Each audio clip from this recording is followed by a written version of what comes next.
কিসের জন্য কবিতা বুঝি না আমি। হয়তো আমার এই ছোট্ট মাথায় এর উত্তরের মতো স্থান নেই।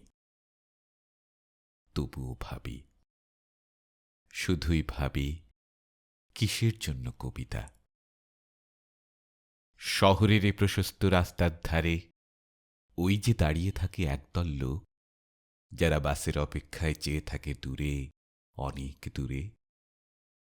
তাদের হাতে থাকে কোনো এক অফিসের ব্যাগ। অতি সাধারণ তাদের গায়ের পোশাক। তারা হয় কোনো অফিসের কিরানি, নতুবা কোনো মধ্যবিত্ত কর্মচারী। আমি তাদের কাছে গিয়েছিলাম।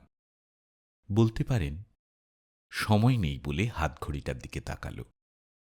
৯টায় অফিস যাব, বাসায় একটু লেট হয়ে গেছে বলেই চলন্ত বাসের হ্যান্ডেল ধরে ঝুলতে ঝুলতে চলে গেল। আমি অবাক হয়ে তাকিয়ে রইলাম। তীব্র ব্যস্ততা শেষে কারো স্বস্তির আশায় নির্ঘুম রাত, কারো অখণ্ড অবসর ভেঙে ব্যস্ত হওয়ার তীব্র আর্তনাদ। শহরের কোনো এক পাশে একটা এলাকায়, যেখানে বিদ্যুতের লাইনগুলো হয়েছে ক্রমান্বয়ে স্ফীত আর একত্রিত, সেখানে মেশিনের চাকা ঘুরছে অবিরাম। তীব্র যন্ত্রণায় শব্দ আর আর্তনাদের হুইসেলে জানাচ্ছে তার জেগে থাকার কথা। এখানে শ্রমিকের গ্রন্থিল পেশির হাজারো ব্যস্ততা, কপালে ঘামের স্রোত, তবু উৎপাদনের কঠোর নিয়ন্ত্রণ। এদের সুখগুলো ছেয়ে গেছে যান্ত্রিকতায়। জীবিকার সন্ধানে হারিয়েছে জীবনের সব স্বপ্নবোধ। তবুও কখনো বা হৃদয়ের গভীরে ফোটে কোনো রক্তরাঙা গোলাপ। কিন্তু পাশের চুল্লিটা তখনও অগ্নি ছড়ায় 1000 ডিগ্রি সেন্টিগ্রেডে। এই যে পিচ ঢালা কালো রাস্তাগুলি শহরের বুক চিরে চলে গেছে বহুদূর, তারই মাঝ দিয়ে চলে দানবের মতো যন্ত্রগুলি। সারাক্ষণ হর্ন বাজায়, পাখির কোলাহল ঢেকে যায় তাদের চিৎকারে। তবুও চলছে তারা সময়ের সাথে পাল্লা দিয়ে। মানুষ চলছে, পৃথিবী, চন্দ্র, সূর্য সবাই চলছে। কেউ থেমে নেই। হয়তোবা এই দুরন্ত ছুটে চলাই জীবন, কিংবা এই জীবনের জন্যই ছুটে চলা।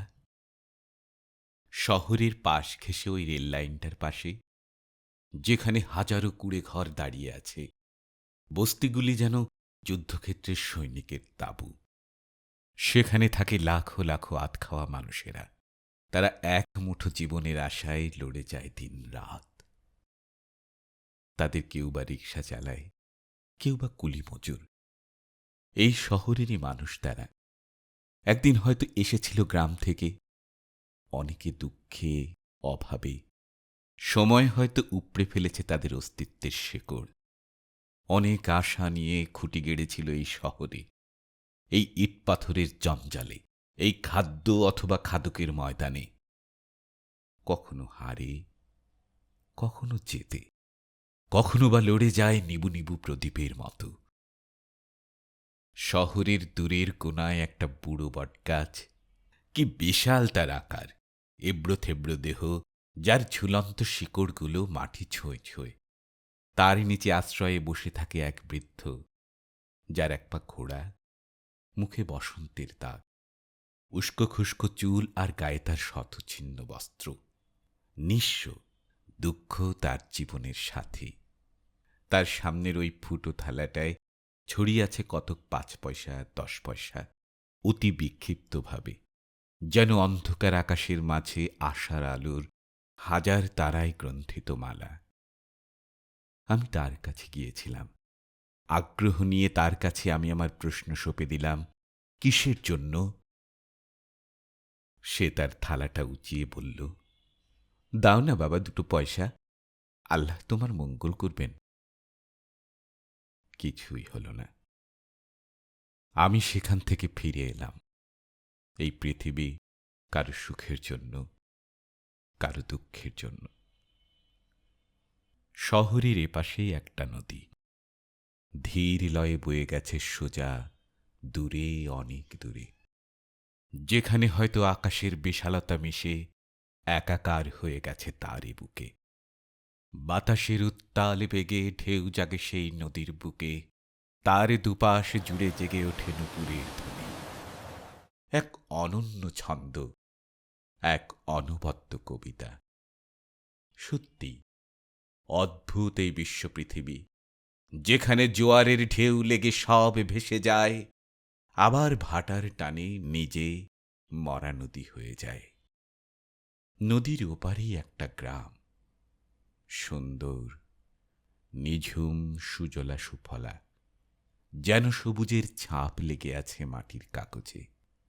সেখানে বাস করে কৃষকেরা। তারা শক্ত হাতে লাঙল ধরে, ধান শীষে তারা খুঁজে ফেরে নিজ স্বপ্নকে। জীবনের স্বাদ উপভোগ করে জমিনের বুকে দাঁড়িয়ে। ক্লান্ত পথিক আমি, সময়ের সীমান্তে এসে জীবনের এই দুরন্ত ঘোড়া হাঁপিয়ে উঠেছে। চলন্ত বালুকার বুকে তাই তার পদাঘাতের বেগ মন্থর হয়ে এসেছে ধীরে ধীরে। রজনীগন্ধার সৌরভ আমি পাইনি, পেয়েছি ফুলহীন গাছের কাটার আঘাত। হৃদয়ের বেলাতটে যে ভালোবাসার সমুদ্র গড়েছি, তা হয়তো অনেক আগেই শুকিয়ে গেছে। নীলিমায় উড়ে চলা স্বপ্নের কপোতেরা বন্দী হয়েছে বাস্তবতার খাঁচায়। জীবনের সাদা পৃষ্ঠায় স্নান করে নিয়েছে দুর্বোধ্য কিছু বেদনা চিহ্ন। স্বপ্নের মূল্য তাই নিঃশেষ হয়েছে অনেক আগেই। এখনো আমার সেই প্রশ্নের কথা মনে পড়ে, কিসের জন্য কবিতা? এই যে জীবন, এই বেঁচে থাকা, এই হেরে যাওয়া ময়দানে আমৃত্যু লড়ে যাওয়া, এক অনবদ্য কবিতা।